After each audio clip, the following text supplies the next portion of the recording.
Doctor Babasaheb Ambedkar यांचा पुतळा आटपाडीत बसवण्यात यावा यासाठी आटपाडी ते मंत्रालय मुंबई लॉंग मार्च काढणार आमदार गोपीचंद पडळकर यांनी दिले पालकमंत्र्यांना निवेदन। 1 फेब्रुवारी 2025 रोजी डॉक्टर बाबासाहेब आंबेडकर यांचा अर्धाकृती पुतळा बसवण्यात आला होता।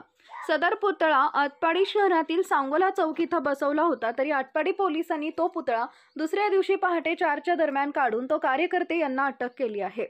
त्यांच्यावर गुन्हे दाखल झाल्यानंतर समस्त बहुजन समाज कार्यकर्त्यांनी पोलीस बंदोबस्त असताना दुसऱ्या दिवशी पुतळा बसवला।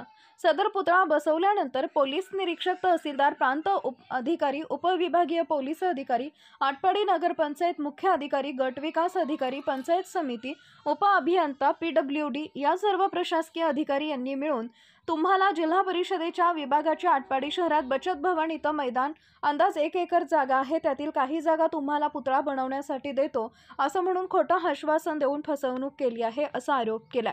तर पुतळा बसवण्यासाठी आटपाडी ते मंत्रालय मुंबई लॉंग मार्च काढणार असल्याबाबतचा आमदार गोपीचंद पडळकर आणि आंबेडकर समाज आटपाडी यांनी पालकमंत्री चंद्रकांत दादा पाटील यांना निवेदन दिले।